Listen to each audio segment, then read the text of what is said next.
Hello everyone and welcome to a new video. Season 10 of the finals has just dropped and today I'll be telling you every new addition or tweak you need to know about so you can reach the finals.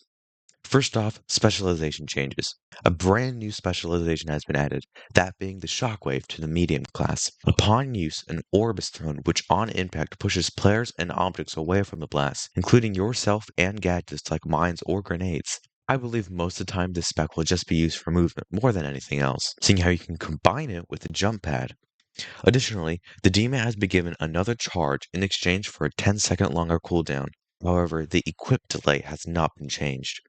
The Guardian turret has also had its damage increased from 5 to 6, its fire rate decreased from 450 RPM to 400 RPM, its vision angle decreased from 45 degrees to 40 degrees, its setup wait time decreased from 4 to 3.5 seconds, and has had its patrol rotation speed increased from 30 degrees per second to 40 degrees per second. For Light Class, the max cloak duration has increased from 27 to 29 seconds, and the minimum has increased from 11 to 13 seconds, which I cannot personally say I'm too happy about it, seeing as I already have enough trouble with it facing cloak and sniper, dagger, and double barrel, and basically just cloak in general. The evasive dash cooldown was increased from 6.5 to 7.5 seconds, and the grab cooldown decreased from 8 to 7 seconds. Overall, Light Class's spec changes probably won't be too notable to most people if you already know how to properly use it. If you're going against them, however, it might be quite the annoyance.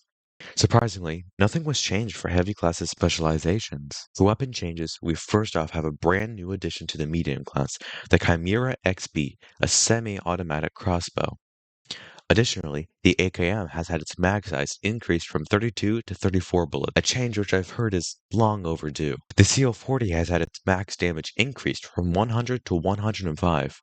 Its self-damage multiplier increased from 1.35 to 1.4. Its inner blast radius damage modifier decreased from 90% to 75%, and its outer blast radius modifier increased from 0 to 10%. Overall, this just means Embark is encouraging more accuracy with the CO40 rather than just aiming at whatever someone sees. Last for the medium class, the FCAR. My personal favorite weapon has had its fire rate increased from 520 RPM to 540 RPM, a very welcome change which may put it as a staple for pros and in the meta. Lastly, the Pike 556 has had its recoil pattern adjusted to make it more smooth and less erratic.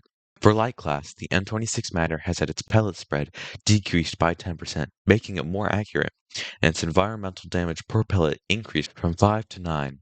The Double Barrel, or SH1900, has had its max damage decreased from 195 to 180, or 13 damage per bullet down to 12. Its pellet pattern was updated to have a more consistent distribution, and its radius has decreased by 10%, further increasing the weapon's accuracy. Last for the light class, the Sniper, or SR-84, had a decrease in air drag from 0.4 to 0.08, a decrease in initial projectile velocity from 260 meters per second to 240 meters per second, and a decrease in the gravity multiplier from 0.6 to 0.55. Finally, for the heavy class, the minigun's mag size has increased from 250 to 300. The MGL also got some love, but it's still a joke of a weapon, unfortunately. The inner blast radius has increased from 1.84 meters to 2 meters.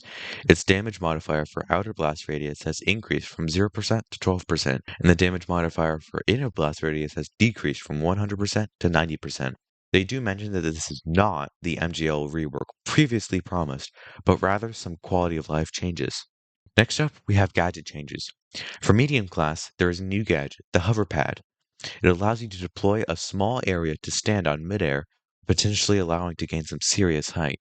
The data reshaper was also changed, and is now able to reshape through dome and mesh shields, thus making it a direct counter. For Light Class, the nullifier's cooldown has decreased from 25 seconds to 18 seconds.